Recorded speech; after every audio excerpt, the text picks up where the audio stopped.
Buenas tardes para todos y todas las personas que nos acompañan. Vamos a dar unos minutos para que se conecten muchas más personas y en breve damos inicio. Muchas gracias.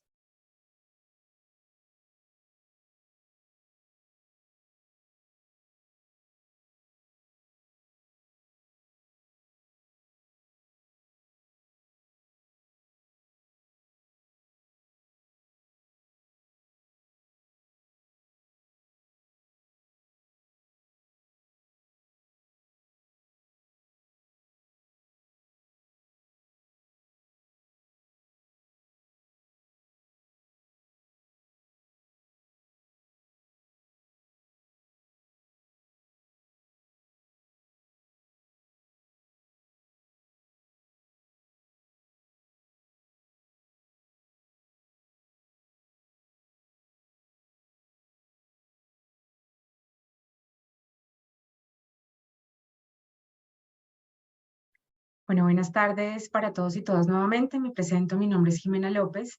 Hago parte del equipo de la Dirección de Educación Continua en la Universidad de los Andes. A todos nuestros asistentes y participantes a este evento queremos darles las gracias por tomar el tiempo de acompañarnos. Nos encontramos en el evento que hace lanzamiento al curso gratuito Paquete Inicial Mínimo de Servicios PIMS para la salud sexual y reproductiva, que tiene un enfoque en el tema del contexto de crisis humanitarias. Antes de iniciar, queremos recordarles algunos aspectos y características importantes de este curso. Este curso nos encontramos 3 entidades realizando este curso. De primera mano está Care Colombia con nosotros, que es nuestro principal financiador, y nos acompaña también el equipo de Profamilia de la Universidad de los Andes, liderando toda la apuesta académica de este curso. Este curso es un curso totalmente gratuito, como les mencionaba anteriormente. Es un curso de 16 horas que tiene 4 módulos. Tiene la versatilidad de que puede ser realizado en el horario que el participante o la persona inscrita prefiera. También se puede realizar desde cualquier dispositivo, entonces podemos estar conectados desde el celular, desde un iPad, desde un computador. Otorga un certificado de participación al finalizar y completar los 4 módulos y es totalmente autónomo, lo que quiere decir que va a estar dispuesto en una plataforma en donde las personas que se inscriban van a ser habilitadas, van a recibir instrucciones para el acceso a esta plataforma y van a poder iniciar a su propio ritmo el curso y finalizarlo para recibir el certificado que estamos otorgando. Tenemos un próximo inicio el 16 de enero, entonces vamos a estarles compartiendo en diferentes momentos del evento el enlace de inscripción y el enlace también al que pueden acceder para mayor información. Sin embargo, este espacio está pensado para poder dar un acercamiento a las temáticas que va a trabajar el curso, entonces la idea es que todas las preguntas que ustedes quieran realizar. Vamos a tener el cajón de preguntas y respuestas habilitado y vamos a estar en diferentes momentos realizando esas preguntas para respuesta de todos. También entonces vamos a tener nuestro chat habilitado para compartirles, como les mencionaba, el enlace de inscripción. Y si de pronto tenemos alguna entidad que quiera hacer algún acercamiento con sus empleados y demás para la inscripción a este curso, les vamos a dejar el contacto para podernos vincular más adelante y establecer pues el grupo de personas que pueden estar interesados en inscribirse en este curso. Este curso está dirigido principalmente a los profesionales de la salud.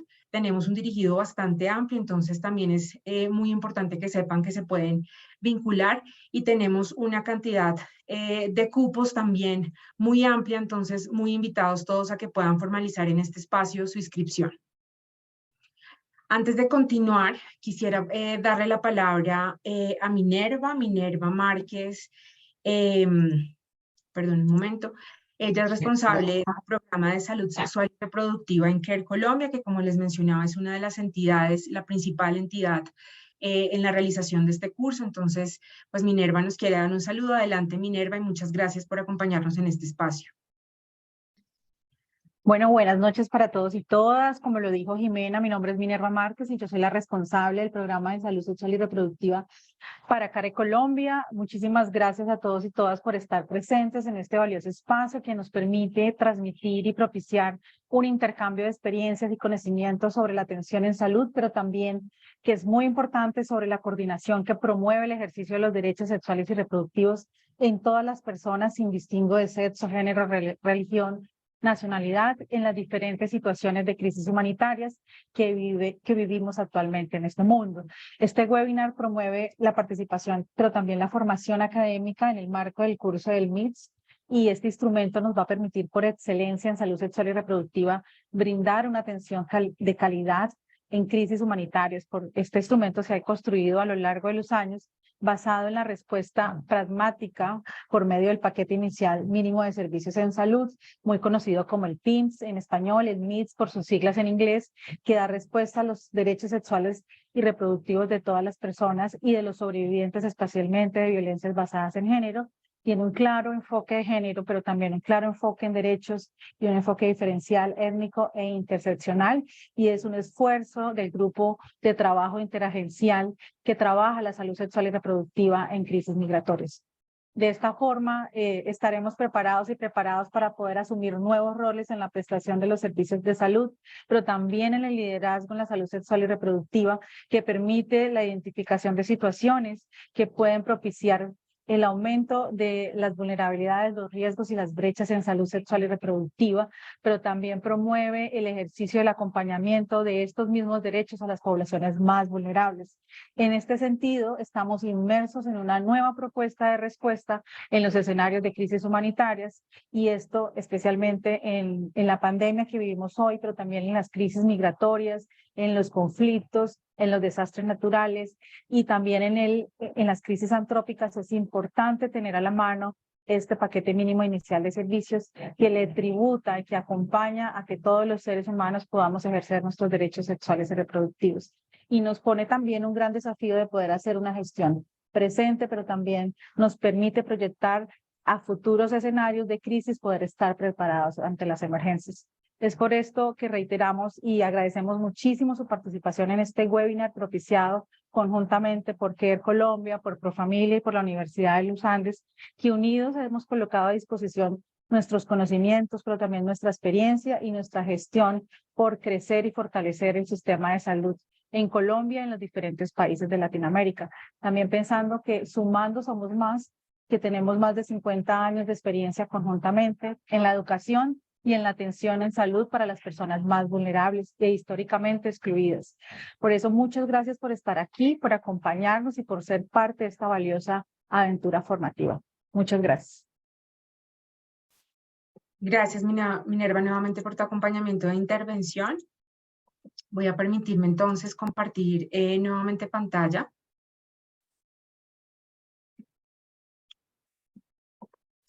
Y les voy a presentar entonces a los panelistas que nos van a acompañar en este espacio. La primera panelista y moderadora del espacio a nivel académico es la doctora Heidi Hidalgo, quien es doctora en salud pública en México, cuenta con una maestría en gestión de organizaciones en Canadá y es especializada en epidemiología, análisis de datos y administración hospitalaria en Colombia. Actualmente es investigadora docente, consultora con experiencia a nivel de gobierno, empresa privada y organizaciones internacionales. Nos acompaña también el doctor Germán, quien es psicólogo y pedagogo, especialista en gerencia de proyectos. Actualmente se desempeña como asesor de la Gerencia de Gestión Social de Profamilia y contribuye a la planeación y ejecución del programa humanitario de esta organización. También nos va a estar acompañando el doctor Andrés Cabarcas. El doctor es maestrante en salud pública y epidemiología en la Universidad de los Andes. Actualmente es médico general de la Universidad del Sinú en Cartagena. Cuenta con entrenamiento en la implementación de estrategias de gobierno abierto con el Centro Latinoamericano de Administración para el Desarrollo CLAD y es profesional experto a nivel internacional y nacional. Y finalmente va a estar con nosotros más adelante el doctor Oscar Bernal, quien es doctor en Salud Pública e Investigación Biomédica de la Universidad Autónoma de Barcelona, quien cuenta con más de 20 años de experiencia como coordinador de programas en la Asociación de Médicos Sin Fronteras, docencia e investigación en temas como sistemas de salud, atención primaria de salud, emergencias, epidemias, conflicto y migración. A todos nuestros panelistas agradecemos por acompañarnos en este espacio. Bien, para nuestra primera parte de este evento tenemos entonces al doctor Germán López, a quien le doy la palabra para que nos pueda acompañar en esta primera intervención e introducción.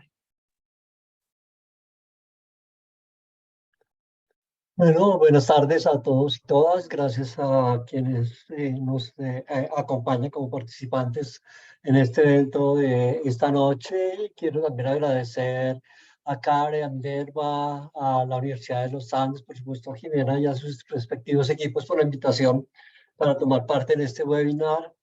Agradecer a mis colegas de quienes veo alta experiencia formativa y también alta experiencia en el tema de crisis humanitaria.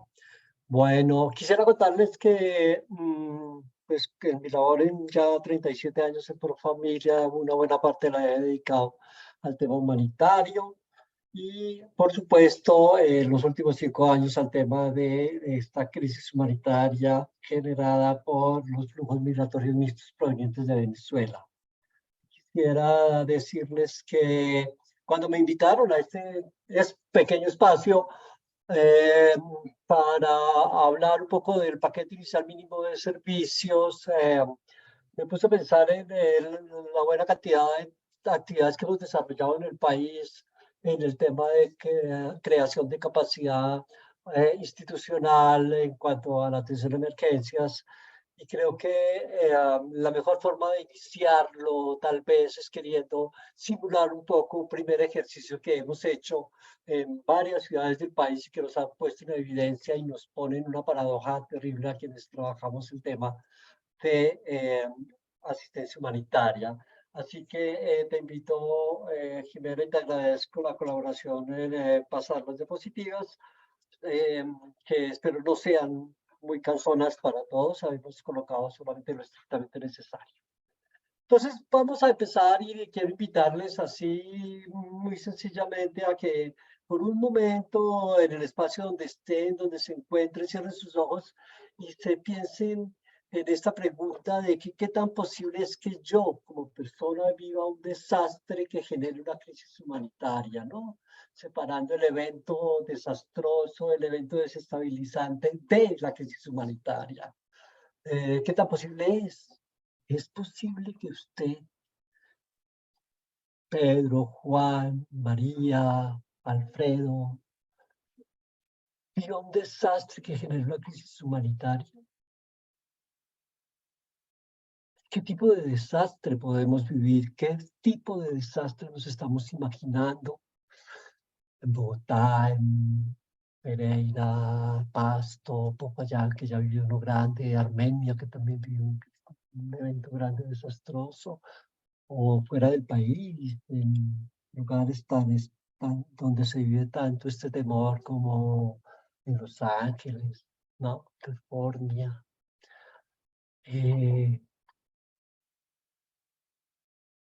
Bueno, y en ese evento desastroso, ¿qué se imagina que pueda pasar con nosotros? Sí, los que estamos acá, los que están en la ciudad que vives. ¿Y qué te imaginas que pueda pasar con tu familia, con mi familia? ¿Será que le pasa a los demás? A la mía no. La mía estará protegida gracias a mi actitud, mi energía positiva, mis juegos, mis plegarias, etcétera. Pero ¿y qué me puede pasar a mí también, no? Me puede pasar. Yo que soy quien estoy en este proceso imaginando qué me puede pasar. Bien, les voy a invitar entonces a que en el chat rápidamente las personas que deseen o quieran escribir rápidamente el tipo de desastre que se imaginaron. La siguiente, por favor, Jimena. Y les invito a que en un proceso un poco mayéutico, como dirían algunos, comencemos a plantearnos algunas preguntas. Vamos pues, Jimena. Sí, señor. La siguiente, por favor. Bueno, eh, vamos a ver quiénes se atrevieron quién se quiere atrever a escribirnos en el chat o a activar su micrófono y contarnos un poquito qué evento imaginó. Mientras tanto, les voy contando que por lo general en este ejercicio en las grandes ciudades donde hemos estado, Cartagena, Pasto, Cali, Medellín, Cúcuta, los desastres a los que nos imaginamos son tan comunes, son generalmente dirigidos por las vivencias que tenemos en estos momentos, que es básicamente desastres o crisis humanitarias generados por migraciones forzosas. Pero ¿acaso no estamos nosotros ubicados en un lugar de la Tierra donde se juntan dos grandes plataformas y el movimiento de estas que genera y puede generar grandes sismos? O quienes viven en el mar, quienes están en Cartagena, o quizá en Buenaventura, Paz, en Tumaco, se pueden imaginar un gran, gran tsunami. O ahora con estas épocas de grandes lluvias, se pueden imaginar un desastre que genere una inundación enorme, grandes avalanchas. Hemos hablado mucho últimamente en este país del riesgo de un desastre enorme, gigantesco, de proporciones inimaginables como Ituango. Bueno, hablar de esto no es traer, como dicen los chicos hoy en día, echarme la sal y traer y evocar que suceda, pero sí es posible más bien centrarnos en la posibilidad de ser víctimas de un evento de estos. Y generalmente cuando hablamos de eventos desastrosos, dejamos lejos eventos que son muy comunes cuando se presentan de grandes magnitudes. Un terremoto de 6 para arriba, de 6 grados en la escala de Richter para arriba, lo mismo que genera son lesiones, heridas, pero generalmente hay muerte, hay desplazamiento porque se daña la infraestructura, porque se dañan los servicios públicos, las escuelas, las comunicaciones, eh, se dañan los suministros que tenemos disponibles porque pueden quedar enterrados bajo nuestras mismas construcciones, nuestras casas, incluso se pueden dañar los servicios de salud. Y muy seguramente como estamos acá nosotros, tendríamos que preguntarnos adicionalmente, bueno, ¿y cuál será mi rol como proveedor de servicios de salud ante un desastre, cualquiera que él sea en el cual me encuentre, o cualquier desastre, sea de la magnitud que sea, de el lugar donde me encuentre o a donde tenga que desplazarme para ayudar a otros en este país?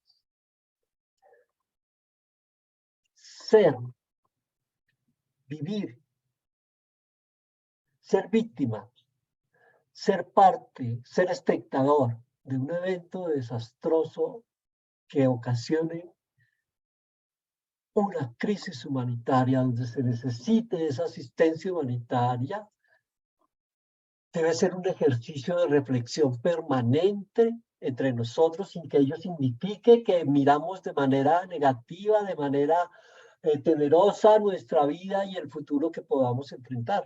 Sencillamente es que este riesgo es un riesgo que compartimos todo, que está ahí latente y que puede presentarse en cualquier momento.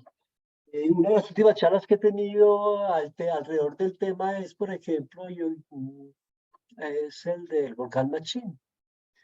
No sé si hay quienes han hablado y han escuchado últimamente esto de que el volcán Machín explotó por última vez, según algunos registros o algo, saben, 400 años antes de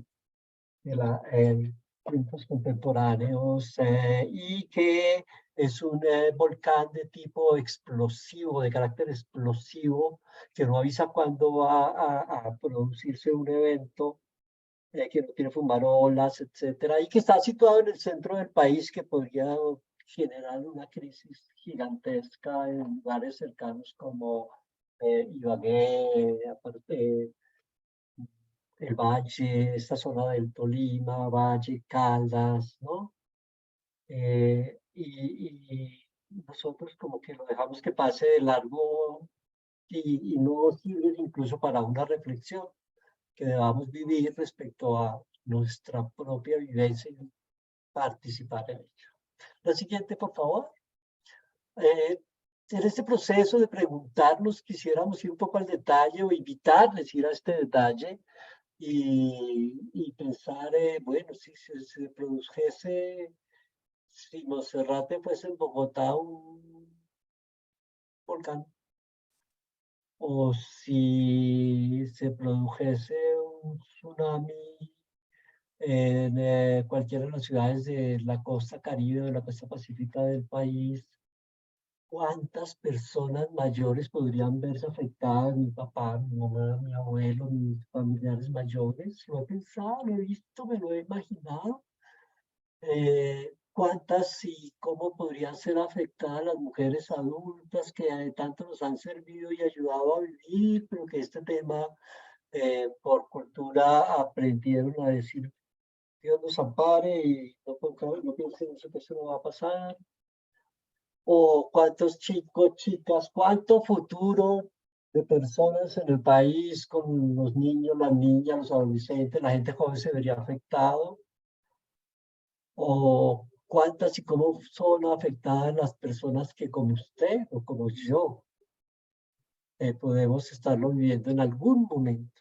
En cualquier momento, cuando estés durmiendo, en una fiesta, en las celebraciones ahora de fin de año o de comienzo de año, cuando estés en plena alegría o en soledad o en una gran multitud, lo puedes vivir.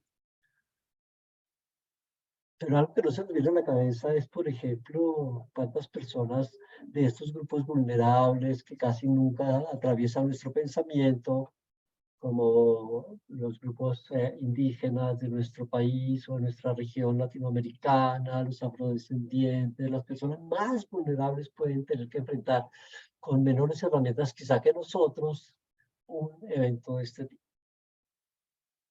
No es que quiera hacer de pensamiento negativo ni que quiera infundir miedo, no.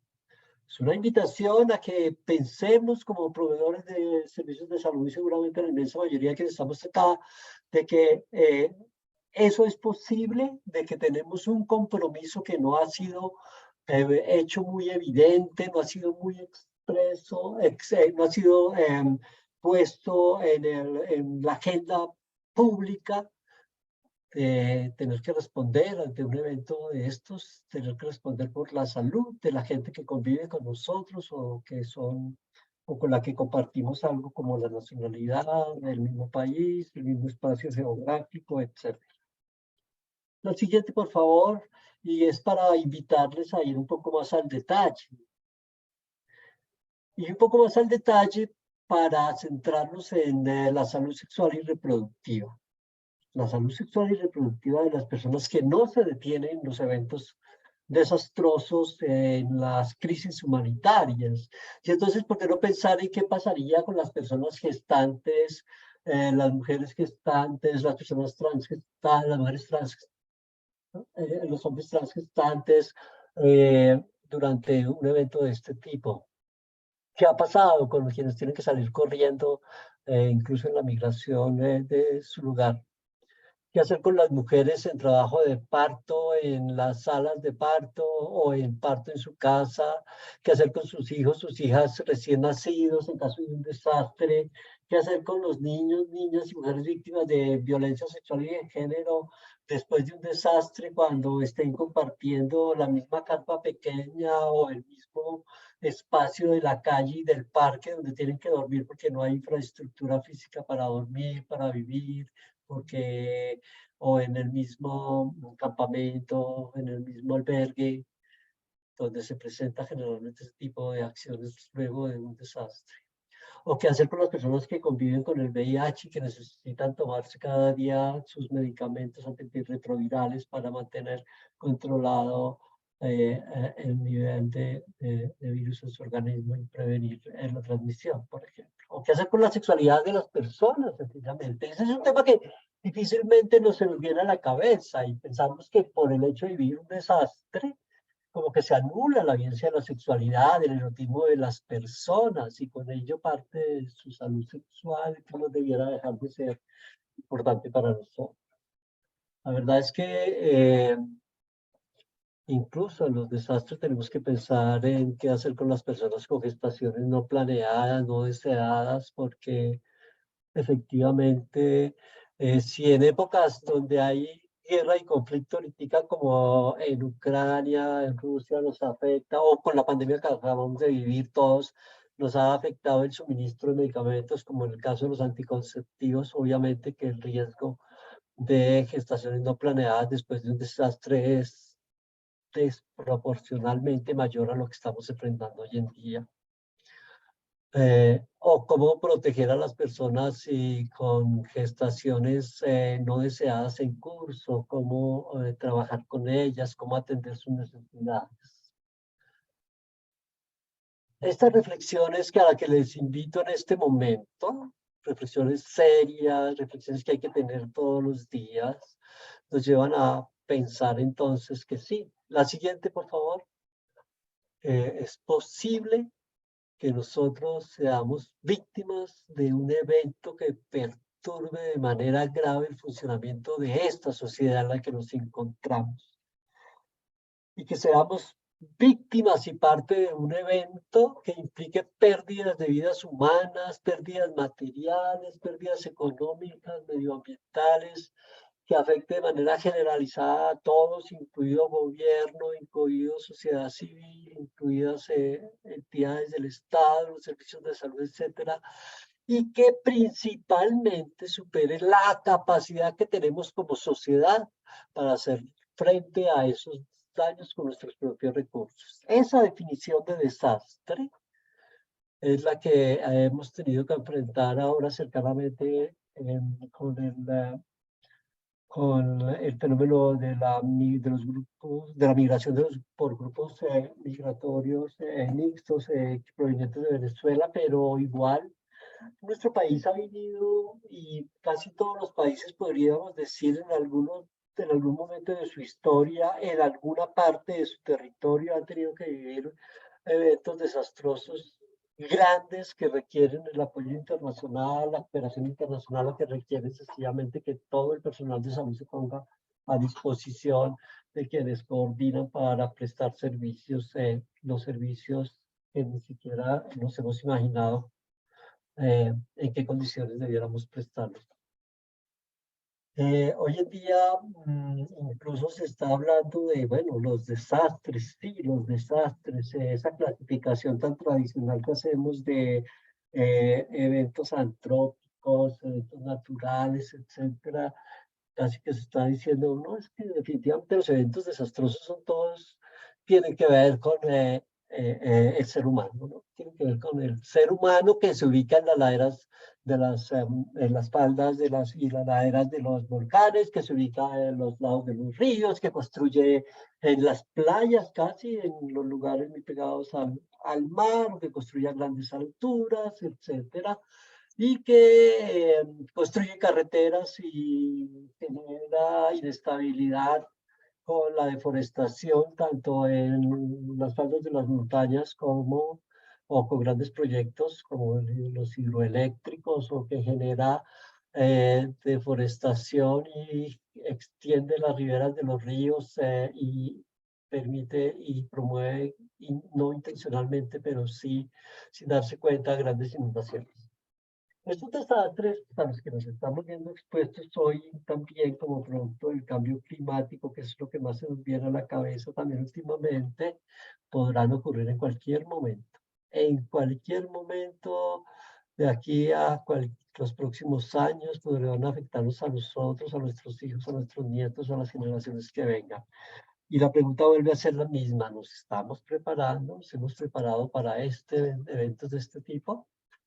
El evento que ustedes se imaginaron ha tenido en cuenta todas estas preguntas que hemos desarrollado y que hemos vivido. Dejo aquí planteado ese ejercicio para abordar la siguiente, por favor.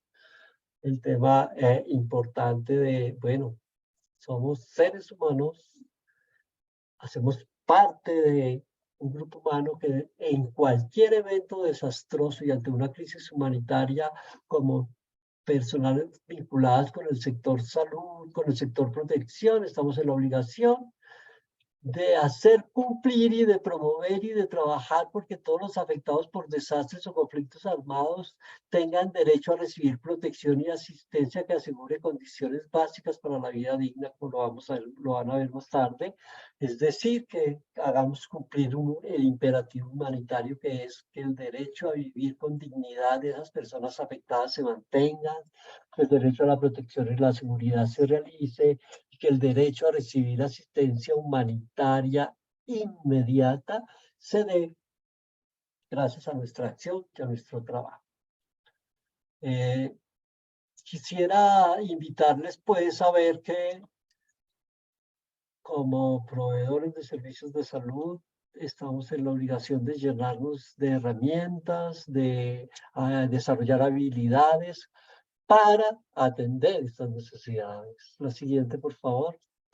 Y atender esas necesidades, incluso preguntarnos qué tan bien nos ha ido con la atención al proceso migratorio venezolano, donde en la región, de acuerdo con el GIFEN y con el Plan de Respuesta a Refugiados y Migrantes que este año se planteó, que acaba de plantearse para los años 2023 y 2024, estima que fuera de Venezuela hay más o menos 7 millones de personas, más de 7 millones de personas, y que de ellas 5.960.000 están en América Latina y el Caribe, en 17 países de América Latina y el Caribe, y que son seres humanos que necesitan de servicios de apoyo, seres humanos donde casi 3.240.000 son,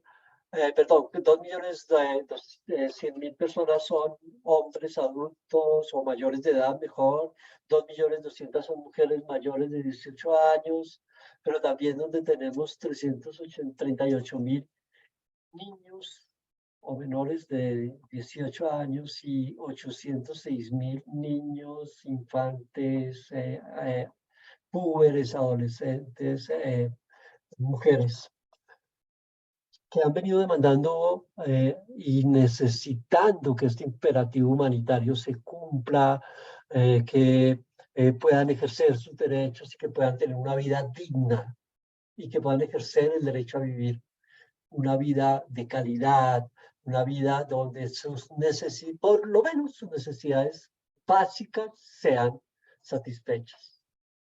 Entonces aquí quiero ir al primer ejercicio de imaginarse e invitarles a que lo unan y piensen, bueno, en sus ejercicios imaginaron niños de 12, 14, de 10 años solos, no acompañados, niñas de 14, 16 años siendo explotadas sexualmente en nuestro territorio como lo están siendo una buena cantidad, que solo por el hecho de emigrar de su territorio han tenido que enfrentar una vida muy dura durante no sé, 4 o 5 años de migración, que han migrado y han tenido que sufrir porque nuestra respuesta no alcanza a ser el 100% y porque no hemos pensado, no hemos podido abordar rápidamente sus necesidades en salud sexual y reproductiva, pero también sus necesidades básicas primarias.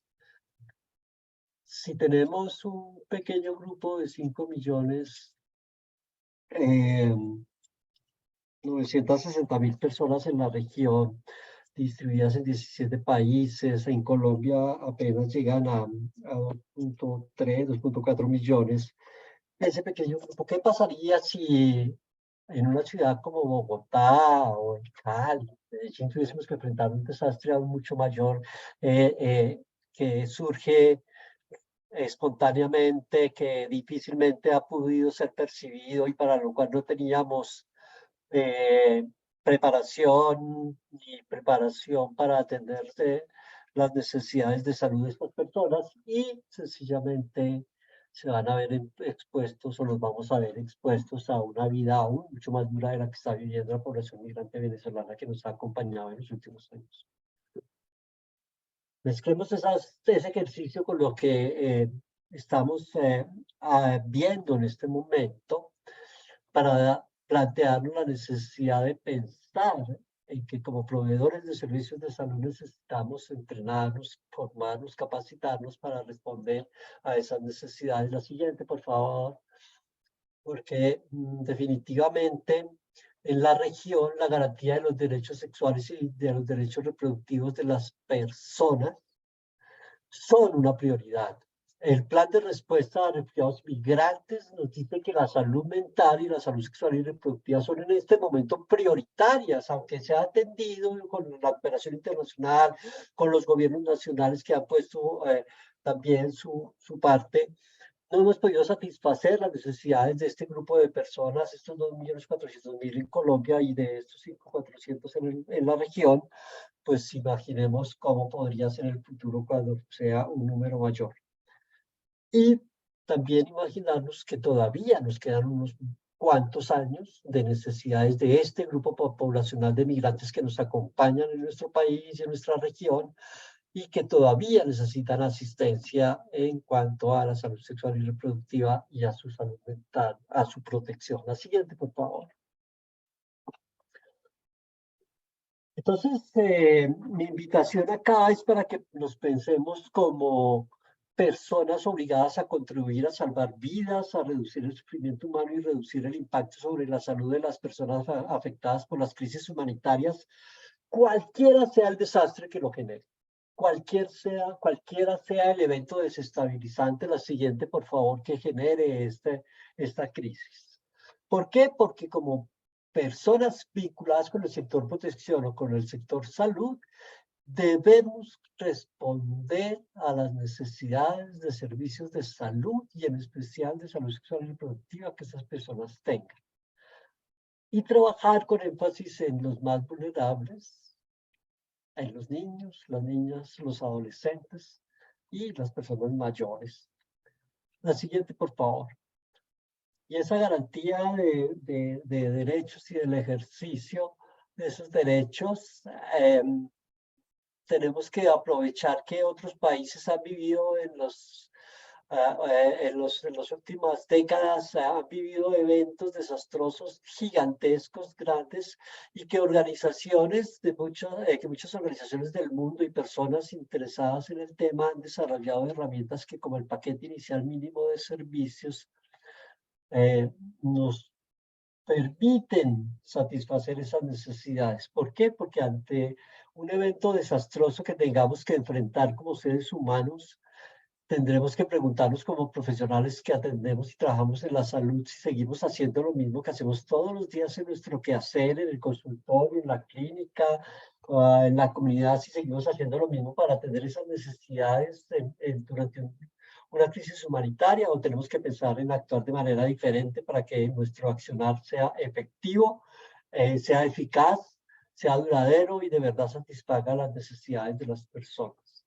Entonces, mi invitación es a pensarnos en eso, en que hay herramientas, en que hay actividades y estrategias ya desarrolladas, probadas, que nos invitan a cambiar el chip rápidamente para no hacer lo mismo que hemos venido haciendo en tiempos de normalidad, entre comillas, y poder responder a las necesidades y garantizar el ejercicio de los derechos de las víctimas de los desastres que podemos ser nosotros mismos y nuestras familias. La siguiente, por favor. Ese grupo de organizaciones que han estado trabajando el tema de atender las necesidades en salud sexual y reproductiva de las poblaciones afectadas en las crisis humanitarias, afectadas por desastres, no son grupos pequeños, son organizaciones grandes de corte global, con experiencia en trabajo humanitario, con experiencia en sus respectivos campos, como bien lo vemos ahí, la Organización Mundial de la Salud, Johns Hopkins, CARE, por ejemplo, que nos está apoyando, el Fondo de Población, Riskio. Muy seguramente algunos de ustedes han trabajado, conocen estas organizaciones o trabajan con estas organizaciones, y es allí donde podemos ver el gran aporte que organizaciones globales están haciendo y han venido trabajando sistemáticamente desde los años, finales de los años 90, para que nosotros finalmente podamos hacer uso de esas herramientas y atender las necesidades. ¿Por qué? Porque en América Latina no habíamos enfrentado todavía un fenómeno tan grande como este, una crisis humanitaria como esta, pero no significa que no vamos a enfrentar una que sea mayor. Eso lo debemos tener muy en claro. Muy probablemente en las próximas décadas en América Latina vamos a tener que enfrentar fenómenos de corte desastroso de mayores magnitudes como la que hemos venido enfrentando con el fenómeno migratorio venezolano, para lo cual debemos estar preparados ahora. Pero por ahora y de inmediato mi invitación es a que pensemos que podemos trabajar para prevenir mayores daños, para prevenir hacer acción con daño si no nos hemos capacitado. La siguiente, por favor. Y para eso tendríamos que formarnos, entrenarnos y ser exigentes con nosotros mismos. Así que les invito a aprovechar esa oportunidad que nos da CARE, que junto con Profamilia y la Universidad de los Andes hemos venido trabajando ya hace casi un año, y aprovechen estas herramientas que hay en la web, que hay en la oferta de la universidad para formación gratuita, y comencemos a pensarnos como seres humanos, profesionales de la salud o profesionales de la protección, que se capacitan y se entrenan para cumplir con su labor. El PIMS tiene una ventaja, y es que nos permite conocer los enfoques que debemos tener en cuenta para abordar las necesidades de las personas víctimas de desastres, que viven situaciones humanitarias que requieren ayuda y asistencia, como son los enfoques de derecho, de género, diferencial, interseccional. El PIMS también nos permite saber que tenemos que trabajar desde el comienzo de una crisis por tener una muy buena coordinación para implementar el paquete, pero también para que las organizaciones que trabajan en salud sexual y reproductiva coordinen desde lo local hasta lo nacional, hasta la cooperación, etcétera, y abordar los problemas de salud sexual y reproductiva que más comúnmente se enfrentan en situaciones de crisis humanitaria, como la violencia sexual, y atender a las víctimas y sobrevivientes de la violencia sexual, atenderlos de manera adecuada, rápida, porque generalmente las víctimas que atendemos en los eventos humanitarios las vemos en una única oportunidad, y si no lo hacemos en esa única oportunidad y es poco tiempo que tenemos para maximizar los beneficios de nuestro quehacer, estaremos perdiendo oportunidades y tiempo.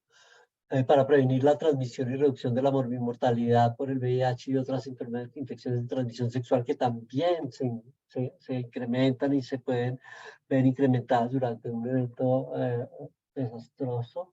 Y algo tan obvio como prevenir el exceso de la morbilidad y la mortalidad neonatal y materna, porque obviamos.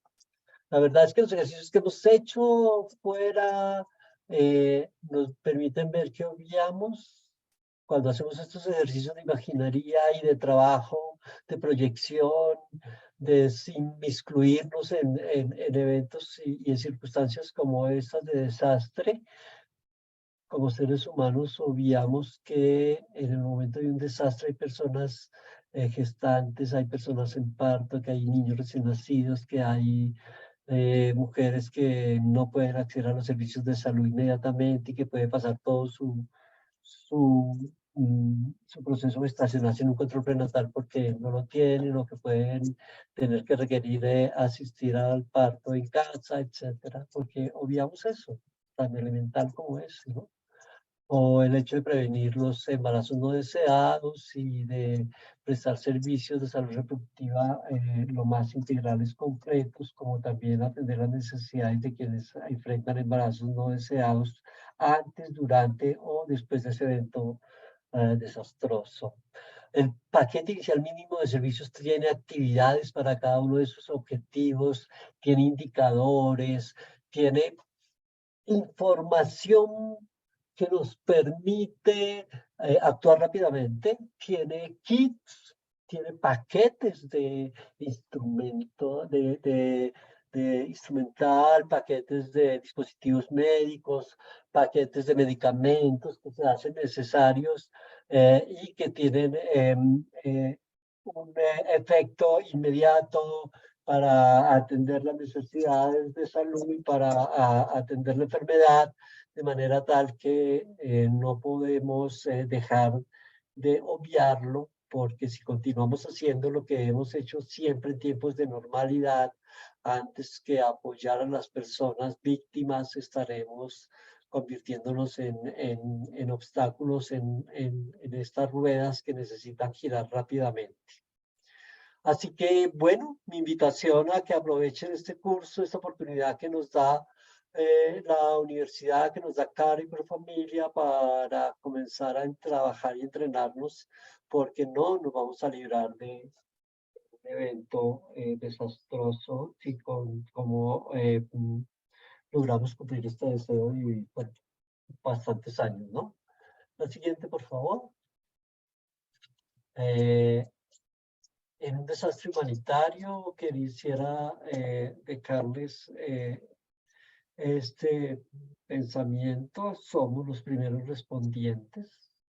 El hecho de ser profesionales con carreras vinculadas a la salud o profesionales con carreras no de salud, pero vinculadas a la prestación de servicios, también nos obliga a ser primeros respondientes. Así que la invitación es esa.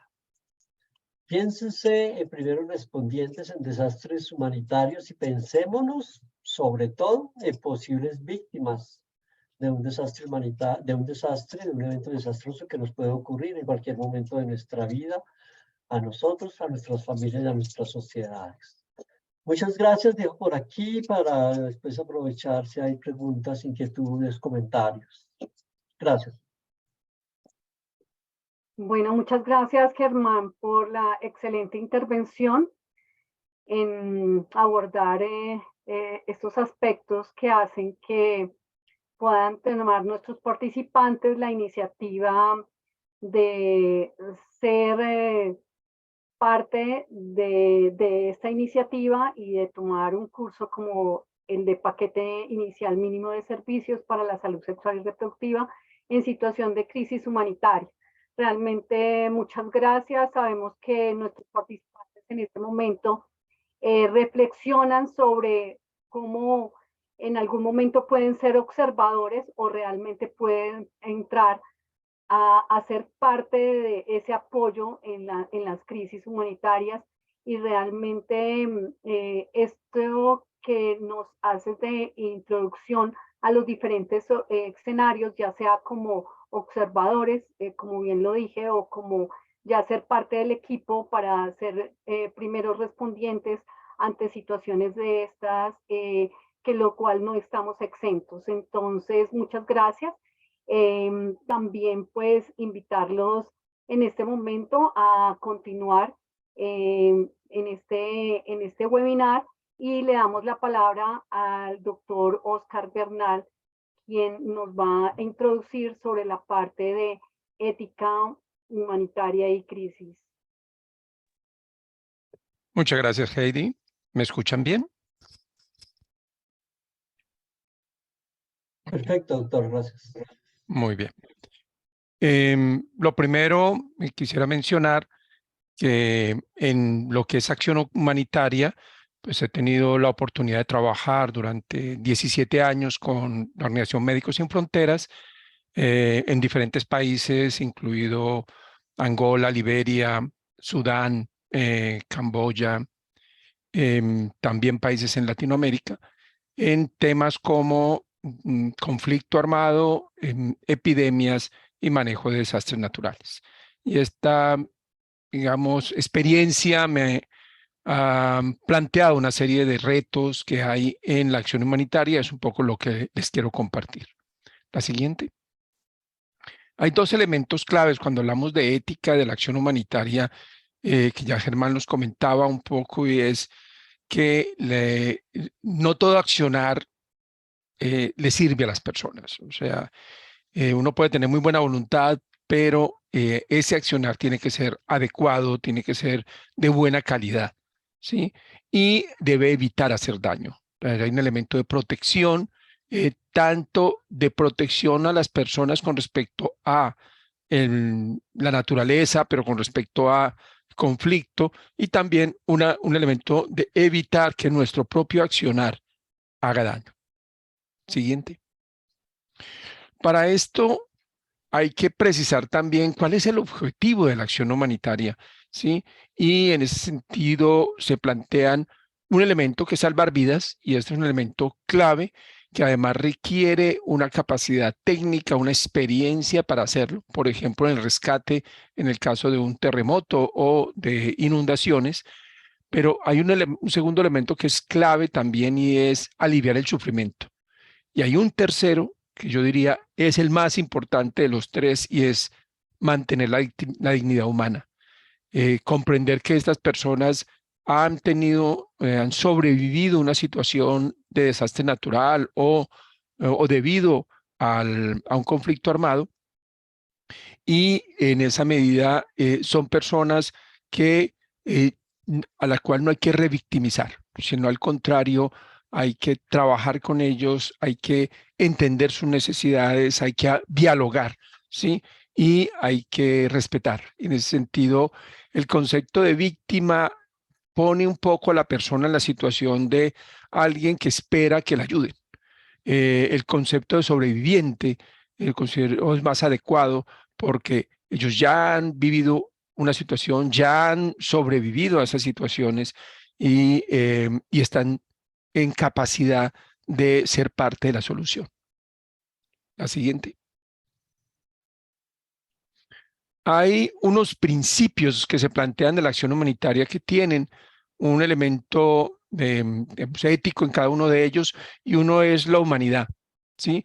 Y esa humanidad tiene que ver con esa relación también uno a uno, ¿sí? O sea, no es transformar todo en cifras, pero ese contacto directo con las personas que han vivido una situación de desplazamiento debido a un conflicto armado, de migración debido a problemas de sequías, por ejemplo, o o un terremoto, ¿sí?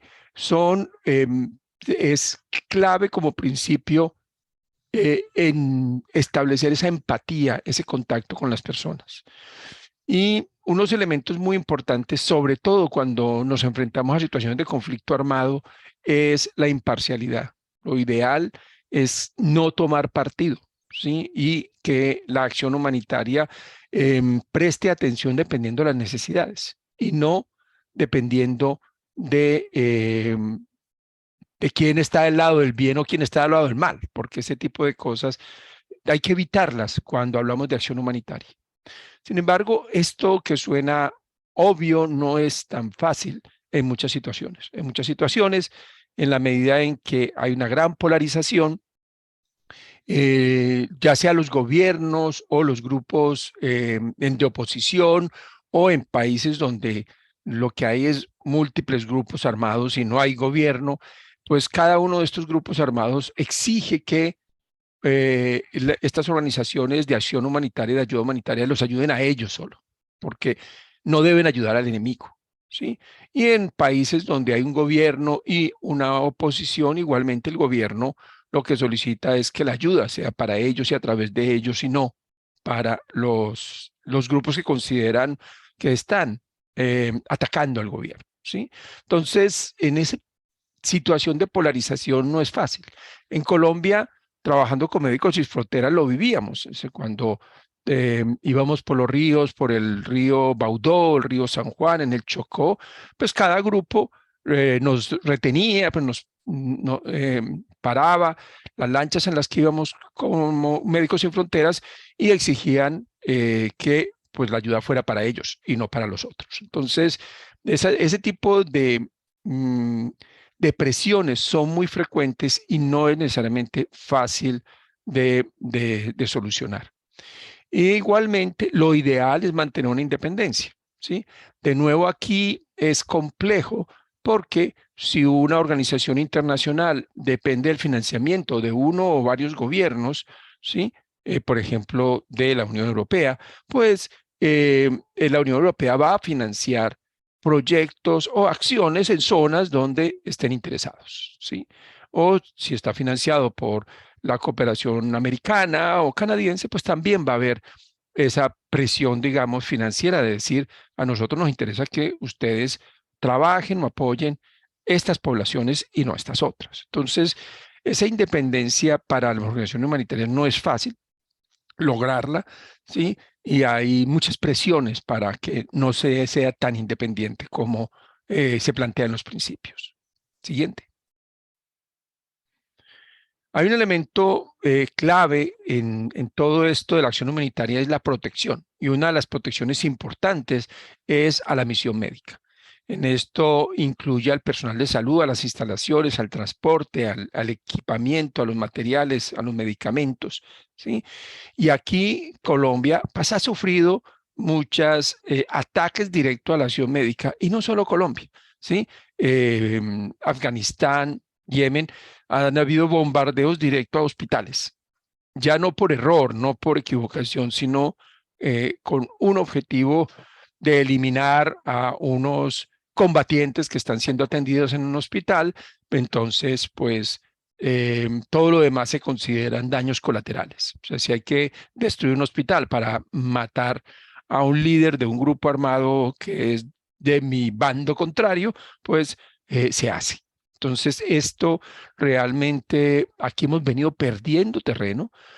Hace 20, 30 años, hace 20 años yo estaba trabajando en Angola, por ejemplo, durante la guerra, o en Liberia, y había bastante respeto por las organizaciones internacionales y por la misión médica, ¿sí? Hoy en día hay, como les digo, mucho más ataques directos o secuestros o asesinatos a personal de la misión, de misión médica. Siguiente.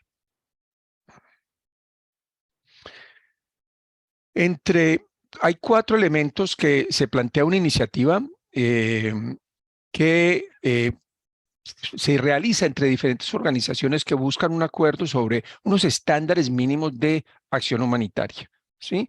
Esto se llama el proyecto Esfera, y es posible verlo y darle seguimiento a los manuales de este proyecto. Hay marco ético del proyecto Esfera que quiero mencionar, donde están los principios que mencionábamos, la neutralidad, la imparcialidad, ¿sí? Donde está el derecho a la salud como un derecho fundamental, la centralidad de la protección, que ya lo mencionábamos, y la acción sin daño. Para esa acción sin daño, uno de los elementos importantes es definir cuáles son los estándares, porque entonces existe en este proyecto Esfera una serie de estándares transversales, ¿sí? Que tienen que ver, por ejemplo, con todo lo que es suministros, con todo lo que es recursos, talento humano, ¿sí? Comunicación, participación de la comunidad, y unos estándares específicos, por ejemplo, qué se requiere a nivel de agua y saneamiento, ¿sí? ¿Cuántos litros por día, por persona necesitamos para una población desplazada? ¿Cuántas mosquiteras por casa para evitar la transmisión del paludismo? ¿Sí? Este tipo de, ¿qué tipo de servicios básicos en salud sexual y reproductiva son ese mínimo que se requiere en una población desplazada por conflicto, una población sobreviviente de un terremoto, etcétera? Entonces, allí es parte de lo que se trabaja en el curso, es entrar en detalle en cuáles son esos estándares, porque yo recuerdo, por ejemplo, trabajando en Haití durante el terremoto, después del terremoto, y llegaron muchas organizaciones, ¿sí? Y había algunas organizaciones que llegaron con muy buena voluntad, pero no tenían experiencia en el trabajo en este tipo de situaciones, ¿sí? Y decían, pues, nosotros haremos lo que ustedes digan, pero no es así, hay que saberlo hacer. Suministrar agua para 500.000 personas en Puerto Príncipe requiere una capacidad técnica y humana suficiente para hacerlo. Son toneladas de agua que hay que limpiar, que hay que garantizar que sea potable todos los días. Y esto no se hace con buena voluntad, se requiere más que esto. Siguiente. Dentro de los valores éticos que quiero reforzar, cuando hablamos de la acción humanitaria, ya hablábamos del humanismo, y ese es un elemento muy importante, y a veces, sobre todo en intervenciones muy grandes, se puede perder ese contacto directo y ese conocer y ese hablar y ese estar cerca de las personas que han sobrevivido a diferentes situaciones. Y hay un elemento que es complejo, por ejemplo, cuando, volviendo al caso de Haití, en el trabajo que se realizaba de rescate de víctimas y de cirugía, etcétera, pues estaba en un momento de conflicto social. Entonces, el tema social, el tema político influía en los posibles servicios que se prestaban a esta población. Sigamos. Hay un elemento clave, lo mencionábamos, la protección entendida como proteger a las personas, ¿sí? Y esto quiere decir que son personas que tienen derechos y no porque hayan sufrido un desplazamiento forzado o una inundación, un terremoto, etcétera, pues pierden esos derechos. Al contrario, deben respetarse esos derechos, para lo cual existen acuerdos internacionales, ¿sí? El derecho internacional humanitario, que principalmente está enfocado en el conflicto armado muy tradicional, digamos, donde hay un gobierno y una oposición, o dos gobiernos, dos ejércitos confrontándose, como puede ser el caso actual en Ucrania y Rusia, pero se ha venido ampliando, aunque todavía falta mucho, en otro tipo de conflictos, la violencia urbana, ¿sí? Salvador, por ejemplo, y la situación que se está viviendo en estos días en una de las ciudades que está siendo sitiada por el ejército para que plantean eliminar las bandas que existen en esta ciudad. Este tipo de situaciones de conflicto que ya no es entre ejércitos o entre un ejército y un grupo armado rebelde, sino que es otro tipo, violencia urbana, pero inclusive violencia intrafamiliar, hay que tenerlo en cuenta, y todavía hay necesidad de desarrollar mucho más el derecho internacional humanitario.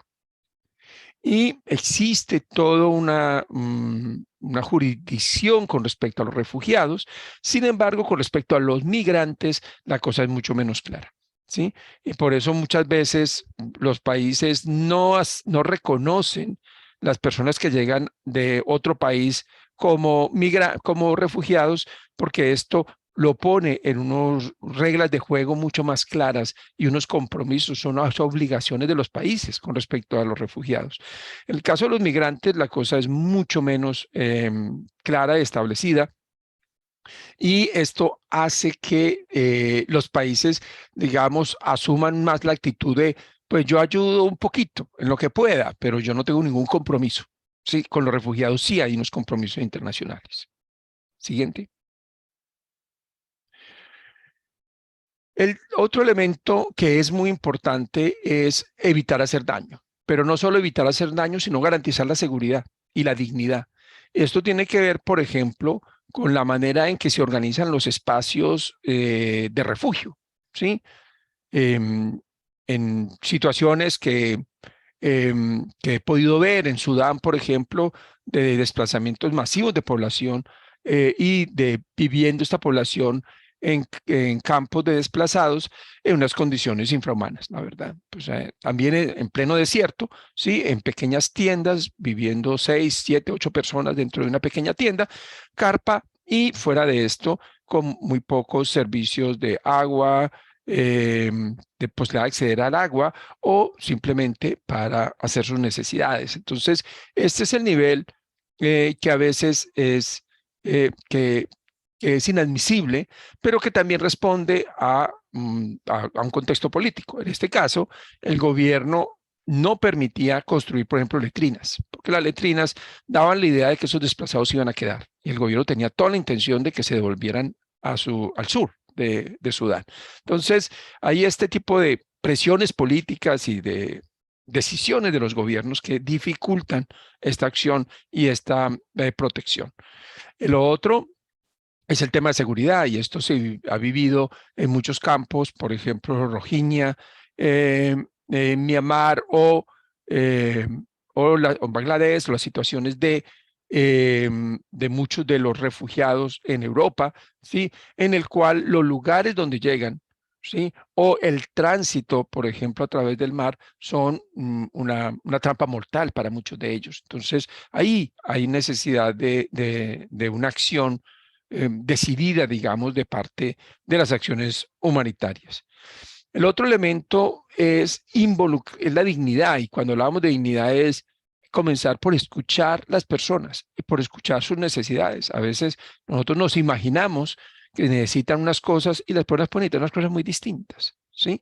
Y en ese sentido, ese escuchar, ese crear un diálogo, ese tener una conversación fluida y también la rendición de cuentas. O sea, si se hacen acciones, se deben decir claramente, ¿sí? Y inclusive mencionar el gasto, el costo que han implicado esas acciones para estas organizaciones es parte del tipo de rendición de cuentas que es importante.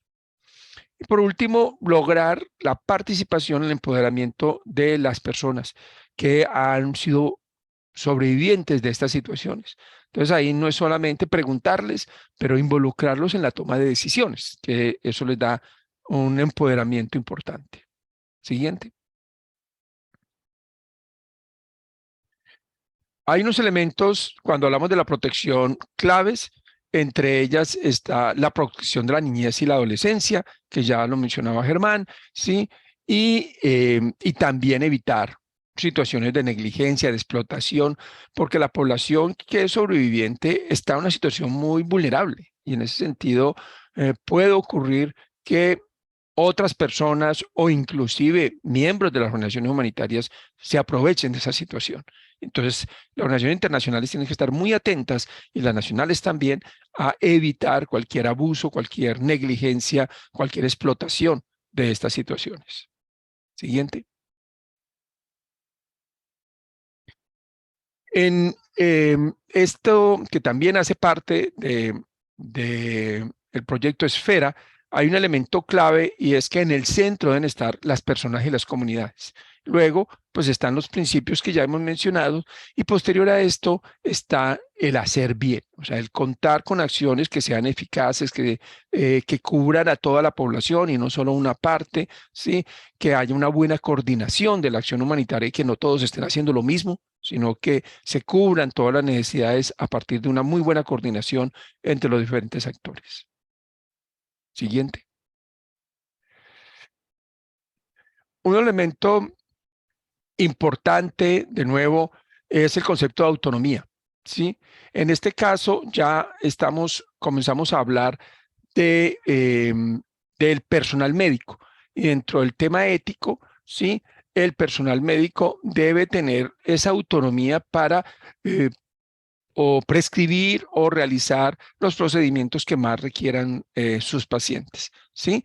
Y esto hace parte del componente ético cuando hablamos de cualquier acción, no solo en el espacio humanitario, sino de cualquier acción médica. Debe tener un componente de autonomía de parte del personal de salud. Siguiente. En muchos países y muchas organizaciones ya comienzan a introducir conceptos que se han manejado desde hace mucho tiempo en la investigación médica, por ejemplo, como el consentimiento informado, ¿sí? Y esto comienza a ser utilizado en la acción humanitaria, aunque todavía no es estándar. Sin embargo, hay que lograr que lo sea, ¿sí? Por ejemplo, para recoger información. En una situación de conflicto, hay una población desplazada, vamos a censar esa población y se recopila un montón de información sobre cada una de las personas. Esa información, la persona debe dar el consentimiento para entregar esa información y debes conocer qué uso se va a hacer de esa información. Y también la organización que la recolecta debe garantizar la seguridad de esa información y no compartirla con, por ejemplo, otros grupos armados, ¿sí? Entonces, es muy importante que exista una herramienta, esto hablando de el registro, pero si se va a hacer una encuesta nutricional, una encuesta del número de personas heridas durante un conflicto armado, esas encuestas también requieren esta herramienta de consentimiento informado, donde las personas dicen, ok, yo estoy de acuerdo, se le explica qué es lo que se va a hacer y la persona firma o verbalmente da su consentimiento. Siguiente. En Colombia, de nuevo, existe el consentimiento informado, pero como les decía, muy en relación a la práctica médica. ¿Sí? Entonces, en la ley de ética médica, ya desde el 81, existe el concepto de que a la persona, por ejemplo, si se le va a hacer una cirugía, pues se le debe explicar y la persona debe firmar o dar su autorización verbal para ese tipo de procedimientos, ¿sí?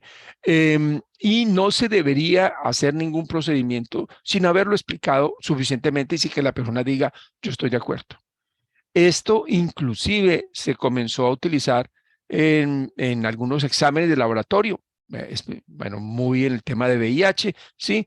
Pero igual, es importante que la persona sepa qué examen le van a hacer, sepa qué significan los resultados de ese examen y qué cambios puede tener su vida con un examen que da un resultado positivo.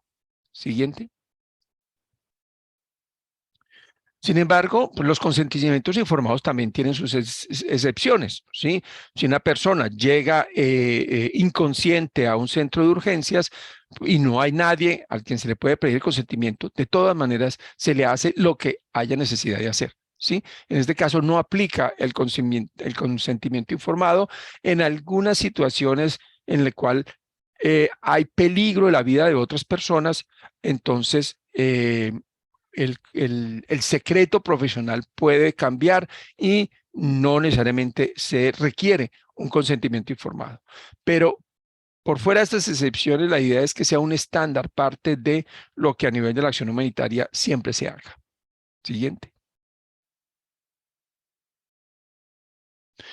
En conclusión, lo más importante es ayudar sin hacer daño, trabajar con los sobrevivientes, no para ni por, sino con ellos, prepararse con tiempo, o sea, hay que tener capacidad, calidad en lo que se hace, ¿sí?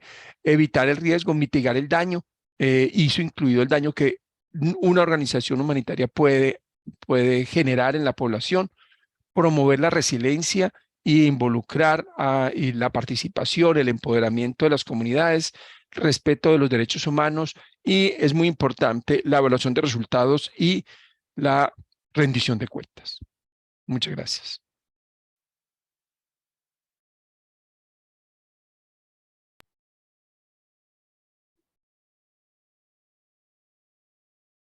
Bueno, muchas gracias, doctor Bernal, por su intervención en el que a nuestros invitados en el día de hoy, pues los hacemos reflexionar sobre ese marco ético que es vital y que de alguna manera está permeando esos aspectos transversales y esos aspectos técnicos que son claros al momento de abordar un desastre y un momento en el que se presenta crisis humanitaria. Entonces, en este momento vamos a darle la palabra al doctor Andrés Cabarcas, quien nos va a dar sus aportes relacionados con aspectos bélicos y nos va a hacer reflexionar, digamos, sobre estas situaciones de desastre y guerra en el mundo. Entonces, pues hasta donde vamos es a cada uno de ustedes invitarlos a que se inscriban, porque lo importante, como ustedes ven, es certificarse en el curso de paquete inicial mínimo de servicios para la salud sexual y reproductiva en situaciones de crisis humanitaria, porque estos abordajes, como lo dijo el doctor Germán, reflexionemos ante diferentes escenarios. Tenemos situaciones muy cercanas en América Latina, de situaciones de migración y de acercamiento, pero también, como nos dice el doctor Bernal, es reflexionemos un poco más ese marco ético, y que más que el tener el acercamiento ustedes ante un curso en el que pueden certificarse y pueden ahondar en cada uno de estos aspectos. Entonces, sin más preámbulos, le doy la palabra al doctor Andrés Cabarcas. Adelante, doctor. Buenas noches, muchas gracias Heidi, muchas gracias por la invitación. Y en esta oportunidad vamos a hablar un poco sobre los estudios globales. Vamos a complejizar un poco también sobre las distintas situaciones en las que nos podemos enfrentar desde un punto de vista precisamente complejo, en donde todos podamos participar y en donde nadie se ha excluido. Por favor, puedes avanzar en las diapositivas. Y precisamente esta va a ser la agenda. Vamos a trabajar en esta noche. Al principio, una introducción de los estudios globales, la complejidad, su relación con los estudios y las ciencias sociales y del comportamiento. Y vamos a hablar un poco de epidemiología y salud pública actual. ¿Puede avanzar, por favor? Bueno, y precisamente esos estudios globales se definen como una perspectiva de los fenómenos sociales. Esos fenómenos sociales que de cierta forma están conectados unos con los otros, y cómo lo que pasa en un lugar y espacio, que a pesar que sea en un país, en un lugar lejano, afecta al entorno y a la persona en un contexto propio. Cómo lo que sucede allá nos afecta estando acá. Precisamente eso es lo que evalúan estas perspectivas y esta complejidad. Desde un punto de vista humanitario, ¿qué sucede cuando tenemos un paciente en atención primaria? ¿Qué sucede cuando tenemos esa persona en una valoración de servicios amigables, y estamos brindando educación sexual y reproductiva? ¿Cómo los acontecimientos que están sucediendo en otros lugares a nivel mundial pueden afectar a esta persona? Y dentro de un contexto humanitario o de una dificultad, un desastre, cómo esto también podría repercutir. ¿Podemos avanzar? Bueno, los pilares de los estudios globales precisamente están fundamentados desde 1990, cuando se empezó a hablar de la globalización.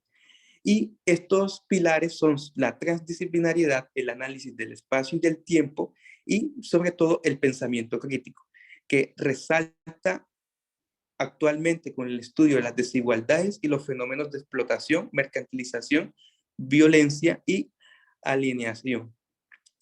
Siguiente. Bueno, esa complejidad es un término que se utiliza precisamente porque es una forma de pensar sobre el comportamiento colectivo de una sociedad a partir de las diferentes unidades que la componen. Y cómo estas unidades intervienen e interactúan entre sí de forma, bueno, por ejemplo, pueden ser átomos, moléculas, neuronas, grupos humanos, bits de computadoras y demás, desde un punto de vista de lo micro a lo macro, como cada uno de los aspectos que repercuten sobre una situación o sobre una persona están entrelazados y cómo intervienen para una situación en particular. Siguiente. Esta complejidad está enmarcada en algunos conceptos epistemológicos que no vamos a abordar en esta oportunidad. Sin embargo, quiero dejarlos aquí en la presentación para puedan revisarlo más adelante, cuando se tenga la oportunidad y el espacio. Adelante, y estos están basados en los conceptos de complejidad restringida y complejidad general. En esta última es la que se basa lo que estamos abarcando en esta noche. Adelante. Sí, todo esto proviene de las ciencias sociales y humanas. La importancia de las ciencias sociales y humanas consiste en que abarcan los intereses de la comunidad a las que pertenecemos, del sentido de identidad y de los propósitos que tenemos o que no podemos alcanzar. Buscan decirnos lo que somos y cómo somos y el contexto de la sociedad y de la cultura. Lo que puede ser bueno o conveniente en una cultura, apropiado en una, puede que no sea para otras.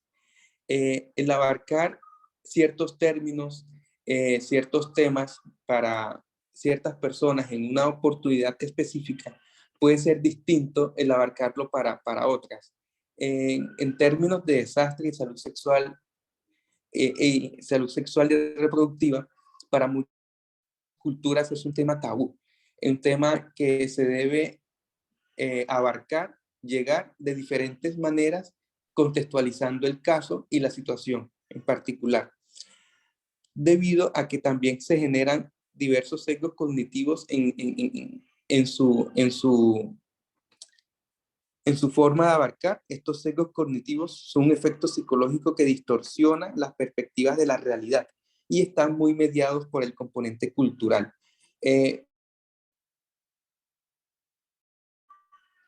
De ahí la importancia de caracterizar y de entender la población en la que nos vamos a enfocar, qué términos utilizar y utilizar también las herramientas anteriormente mencionadas por los diferentes panelistas, por ejemplo, como el consentimiento informado y demás, y abarcar esos dilemas éticos que siempre debemos afrontar cuando abarcamos una comunidad. Siguiente. Sí, desde un punto de vista ya de epidemiología y salud pública, cuando afrontamos un conflicto bélico, un conflicto que indique que están enfrentándose dos grupos para un objetivo específico de forma bélica, adelante, tenemos que la mayoría de las bajas civiles en la guerra no son el resultado de las explosiones directas a bombas o balas, se deben a la destrucción de los elementos esenciales de la vida diaria, incluido alimentos, agua, vivienda y la atención médica. Pero aquí hay un componente también importante que es la distorsión del bienestar y de la felicidad, en donde ese equilibrio que ofrece la felicidad o la perspectiva, las personas dentro de un contexto bélico y su felicidad. Y es aquí los dilemas éticos y la forma Doctor Andrés, perdón, lo comprender interrumpo. esa situación. Lo estamos escuchando entrecortado. No sé si nos quiere de pronto, si quiere apagar su cámara para poderlo escuchar un poco mejor. Gracias. Está bien. Bueno, muchas gracias. Bueno, los efectos indirectos son con demasiada frecuencia invisibles y no se evalúan ni abarcan adecuadamente mediante los principios de la guerra justa o la respuesta humanitaria global. Precisamente al ser invisibles, exigen hacer el esfuerzo de abarcarlo, hacer el esfuerzo de entender y comprender que las cosas y la situación va más allá de lo que estamos apreciando. Entender lo que sienten, lo que quieren, cómo interpretan las poblaciones, lo que está sucediendo es importante para su bienestar y nuevamente acercarnos a esa felicidad, a ese equilibrio en el que estaban anterior a la situación que están enfrentando. Hay diversas formas, encuestas, hay diversas formas, entrevistas estructuradas y demás, que también debemos realizar para entender y comprender la forma en cómo están afectándose los sentimientos y las perspectivas de las personas. Adelante, siguiente, por favor. quiero traerles esta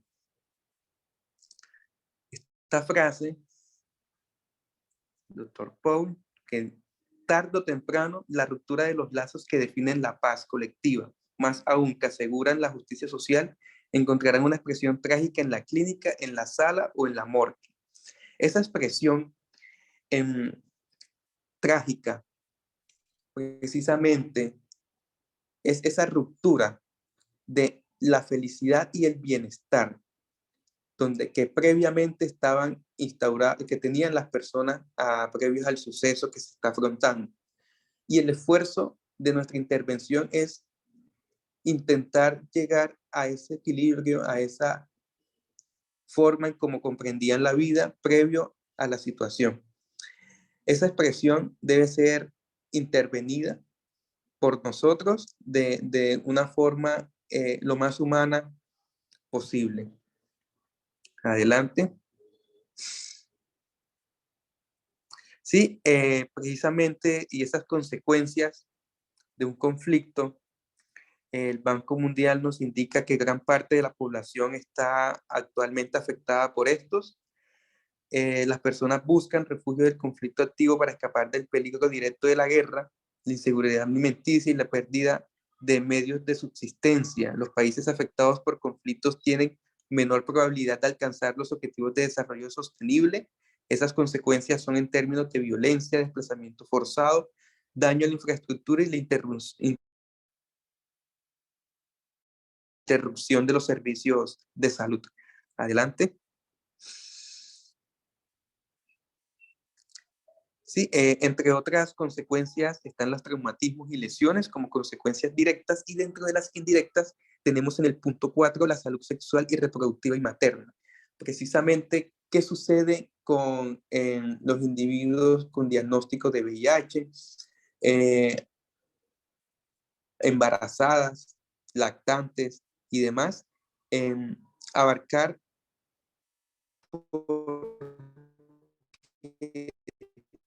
de cierta forma ya son población, exacerba la situación, conflicto agudo, pero que de cierta forma requieren priorización y previamente suponer y llegar de tal forma que esta es una población priorizada que requiere de más atención, de mayores requerimientos para llegar a ese equilibrio previamente al que se encontraban previo al conflicto armado, a la situación que están afrontando. La salud de los niños, la salud mental y la nutrición son de importante cubrimiento. Adelante. Sí, definiendo esa vulnerabilidad, podríamos decir que es el grado en que una población o un individuo es incapaz de anticipar, afrontar, resistir y recuperarse de los impactos de los desastres. Es una función de la susceptibilidad y la resiliencia. Adelante. Sí, importante tener en cuenta los determinantes sociales, el contexto previo, la presencia de desplazamientos previos en el territorio, la edad y género, así como la desintegración de las comunidades, sociedades y pérdida de medios de subsistencia y la inseguridad alimentaria. Dentro de las acciones que tenemos son la acción de salud, atender a los refugiados, seguridad alimentaria y nutrición y el abastecimiento de agua, saneamiento e higiene como pilares fundamentales dentro de la atención a los determinantes en un contexto de conflicto bélico o desastre de estas características. Adelante, por favor. Sí, hay que también tener en cuenta que existen tácticas de guerra. En muchos países del África se utilizan la violencia sexual como un fin de comprometer el territorio que se está atacando, el territorio objeto de una iniciativa bélica.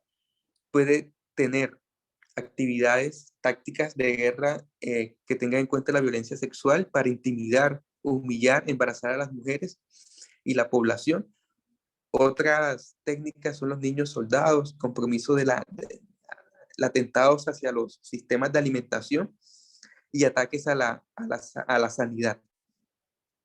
Siguiente. Bueno, hay un estudio muy interesante, que es el estudio WIN, que se realizó precisamente para determinar en algunos países la opinión que tienen sobre la guerra y las consecuencias personales y sociales. El estudio WIN, estos fueron los países en donde que se presentaron encuestas, un total de 19.422 personas fueron encuestadas en 24 países. Estos intentaron caracterizar las opiniones de los ciudadanos sobre la guerra y las consecuencias de Ucrania y Rusia. Una de las preguntas interesantes fueron preguntas sobre esperanza, por ejemplo, cuándo pensaban ellos que iba a detenerse el conflicto, quién iba a ganar y cuál era su perspectiva en torno al número de personas que perdían la vida en esto y demás. Y cuando se preguntaban a los países africanos, estos arrojaban, tenían una perspectiva más esperanzadora. Por ejemplo, si el conflicto terminaba en el 2022, perdón, que el conflicto, el número de víctimas era menor al esperado, que el futuro iba a ser mejor. Preguntas de esa forma textual. Cuando se hacen este tipo de encuestas, como este tipo de estudio en países africanos, siempre en comparación con los países de Europa y de Latinoamérica, las opiniones son más esperanzadoras en estos países, en África y demás. En Europa, todo lo contrario. Las respuestas eran un poco más negativas. Esto siempre es importante caracterizarlo, evaluar la esperanza, las perspectivas de las personas que son intervenidas, con el fin también de determinar los aspectos que podrían beneficiar de esa intervención que nosotros estamos llevando, esa esperanza y esa perspectiva previa de la población que se está abarcando. Adelante, ya para finalizar, aquí se nos afectó un poco el diseño. Este es un pequeño ejemplo en donde tenemos datos de la FAO, donde la región del norte de África y Oriente Medio, que concreta el 30% de la población mundial del trigo, la escasez de agua y tierra, tenemos que esta población es de las que más se ha visto afectada dentro del conflicto ucraniano-Rusia. Es una población debido a que necesita la importación de productos provenientes de Ucrania debido a que consumen el 30% del trigo, y este territorio del norte de África y Oriente Medio tiene una escasez de agua y tierra, un crecimiento demográfico y un cambio que explican la dependencia de la dependencia a Ucrania del trigo. Tenemos que en marzo de 2022 el precio de los alimentos alcanzaron los mayores niveles jamás registrados, con un crecimiento de un año de más de 70% en los casos de cereales y oleaginosas, además de una inflación. Esto repercute, estos problemas mundiales repercuten en ese niño con desnutrición aguda o desnutrición crónica que nos llega a la consulta, o que vemos cuando abarcamos una población dentro de un conflicto. Entender que va más allá de lo que estamos viendo, sino que como aquellos problemas que están sucediendo en otros territorios también pueden afectar en nuestro contexto. Los conflictos, la resiliencia agrícola, supremamente importante, se pone a prueba en este contexto al continuar la progresión demográfica, y alimentarse sigue siendo la base de la seguridad humana.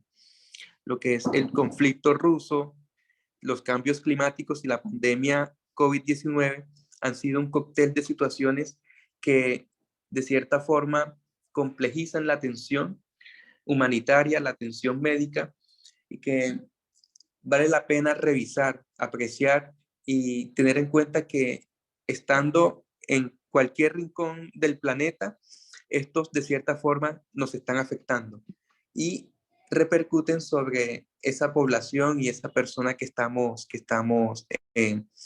atendiendo. La invitación de esta presentación en este espacio fue precisamente para terminar, abarcar estos temas de forma compleja, no dejar nada por fuera, tener en cuenta que todo está entrelazado, tener en cuenta todos esos aspectos que están sucediendo y que esos determinantes sociales van más allá de lo que estamos apreciando con nuestros ojos. Hay que ir más allá. Hay que preguntarle a la persona cómo se siente, qué quiere, qué necesita y entenderla de esa forma e intentar abarcar la situación de esa manera, teniendo en cuenta todas las situaciones que podrían estar influenciando dentro de lo que estamos enfrentando. Muchas gracias por el espacio. Quedamos atentos a las intervenciones o preguntas de los asistentes. Bueno, muchas gracias, doctor Cabarcas, por su intervención que nos hace reflexionar sobre esas perspectivas, ¿no? Esas perspectivas que tenemos frente a los fenómenos sociales, como bien lo decía, en un contexto global, y nos hace ver pues esas situaciones de crisis humanitaria, cómo vemos las consecuencias que se dan en cualquier parte del mundo, y también esas afectaciones en los determinantes, y cómo nos hace ver que hay pues estudios que se hacen a nivel mundial donde los que ya han sido afectados de alguna manera por esas situaciones de desastre, vemos como ya hay estudios que están haciendo ver como esas necesidades un poco más, digamos, centradas en la ciudadanía, y que ella haga parte, digamos, en esa apuesta transdisciplinar que existe para poder trabajar la crisis humanitaria. Yo creo que ya llegando al final de esta invitación, de este webinar, donde esperamos que ustedes puedan lograr inscribirse, certificarse, porque es lo más importante, ¿no? Ver esta oportunidad que ustedes tienen de esta alianza que hay académica con expertos, y también interagencial, y en especial de CARE, por esa apuesta que se tiene a certificar a profesionales de la salud. Y bueno, invitar a que ustedes que están aquí en el día de hoy sean multiplicadores de esta apuesta que se tiene, para que también no solamente se inscriban ustedes, sino también ustedes puedan de alguna manera compartir esta inscripción a quienes están también viendo esa necesidad. Y yo creo que ya es de todos los profesionales de la salud. Yo creo que debemos estar dispuestos a hacer esa certificación. Entonces, adelante con las siguientes diapositivas, las cuales vamos a pasar muy rápido, porque algunos de los aspectos ya hemos tocado. Entonces, cómo lograr que, no me voy a detener mucho en cada uno de ellos, pero sí a una invitación a que ustedes tomen el curso, obviamente porque vamos a trabajar estos temas transversales y estos aspectos técnicos que obviamente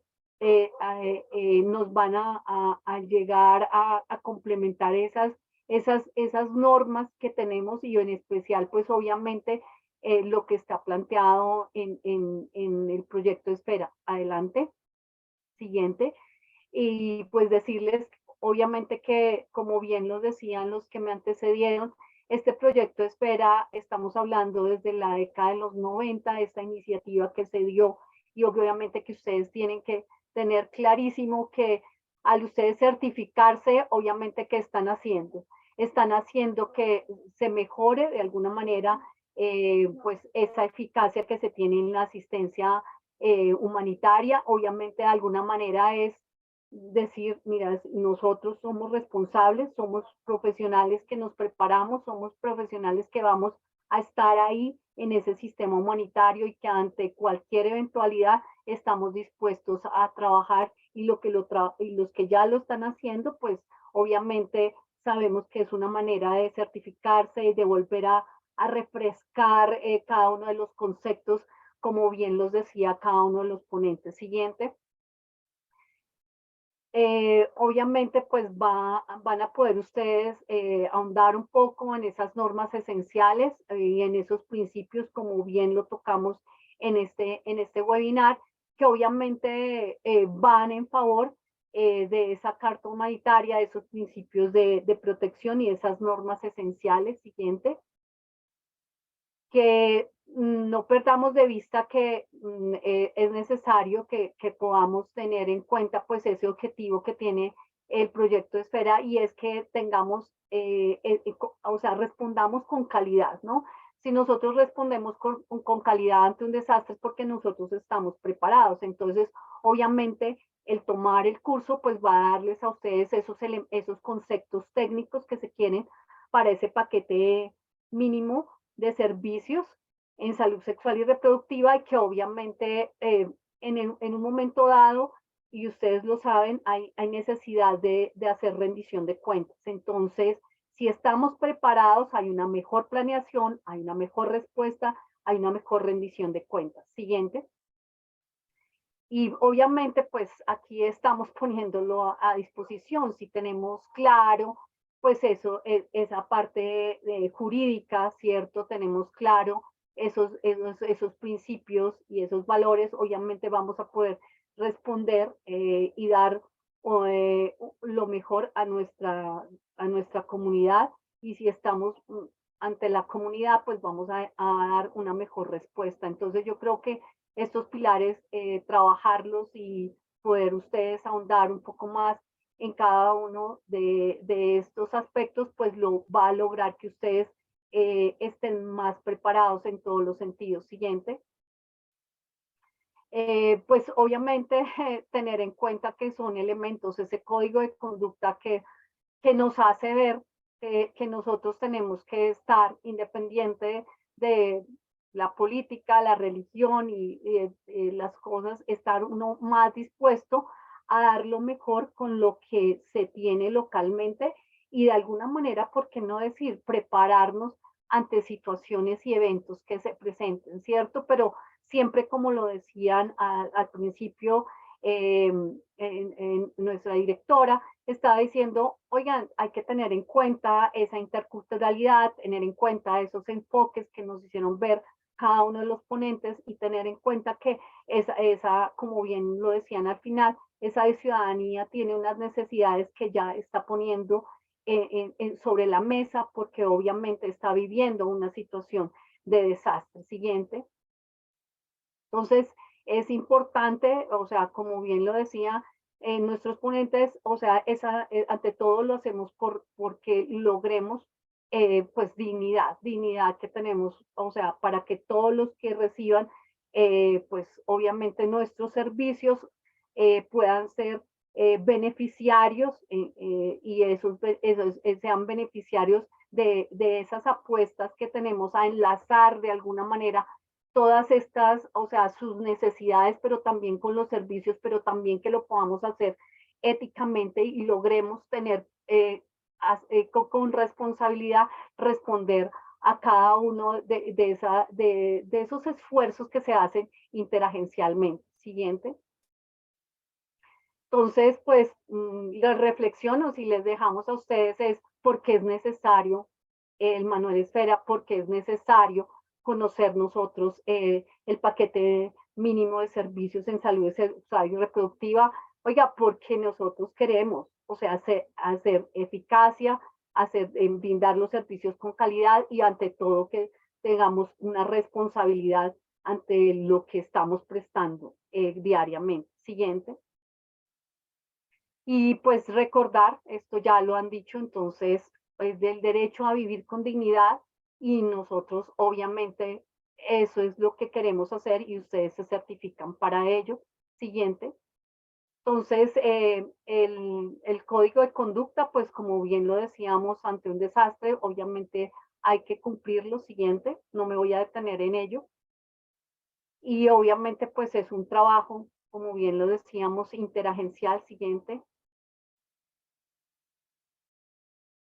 Para lograr cumplir, como bien lo decían todos los ponentes que confluyen en decir, bueno, ante estos temas transversales vamos a poder apoyar a la población en el diferente curso de vida y obviamente ante todas las necesidades que ellos puedan tener, porque obviamente va a haber una caracterización. Siguiente. Siguiente. Y pues acá recordarles que, como bien les decía, pues hay unas normas esenciales y obviamente hay unos aspectos que son transversales en los cuales queremos responder, como bien lo decían, éticamente a cada una de esas necesidades que tiene la población. Siguiente. Y pues realmente, ¿para qué nos preparamos en todo este sentido? Nos preparamos para todos hablar un idioma común y más ese idioma común cuando estamos haciendo un trabajo humanitario. Entonces, como bien lo decían en su momento, pues está centrado en las personas, en que nosotros logremos de alguna manera también autoevaluarnos cómo estamos haciendo esa prestación de ese servicio, cómo los instrumentos o toda la instrumentalización que se está dando, cómo podemos lograrlo hacer de la mejor forma posible para llegar con los mejores instrumentos a la población, ¿no? O sea, y con los mejores servicios a ellos. Entonces yo creo que eso es una reflexión de que podamos hablar ese idioma común y pues es una invitación a que cada uno de ustedes para que hablemos ese idioma común, podamos tomar un curso que nos está brindando en este momento y es cómo de alguna manera la academia y las agencias, en este caso CARE y la comunidad europea, se unen y los expertos como Profamilia se unen para brindar a ustedes unos conceptos y unos conocimientos que ustedes van a poner al servicio de la población. Siguiente. Entonces, recordarles que pues esto lo tenemos a disposición de ustedes. Siguiente.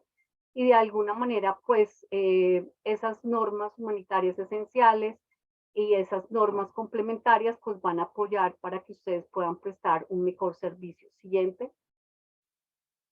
Y obviamente, pues si confluyen la carta humanitaria, esas normas mínimas, pues vamos a lograr hacer una mejor rendición de cuentas, como es lo que hemos venido nosotros de alguna manera también dándoles a conocer y que cada uno de ustedes pueda decir, oiga, estoy prestando estos servicios, respondiendo a estas necesidades, respondiendo a la población y obviamente diciendo estos son tantos beneficiarios los que tenemos al servicio en este caso, en ese paquete mínimo de servicios en salud sexual y reproductiva. Siguiente.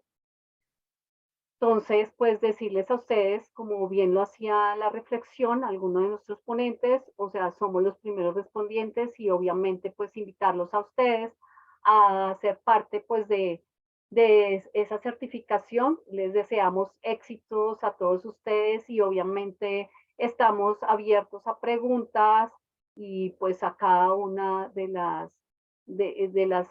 necesidades que ustedes tengan en este momento, de lo que ustedes consideren, también pues bienvenida sugerencias y demás. Entonces le doy la palabra a nuestra coordinadora académica y de educación continua en la universidad. Adelante, Jimena, gracias. Gracias, Heidi. Bueno, pues nuevamente a todos los participantes agradecerles por habernos acompañado en este espacio que se nos alargó un poquito, pero creo que era importante que conocieran todas las temáticas que vamos a trabajar en el curso.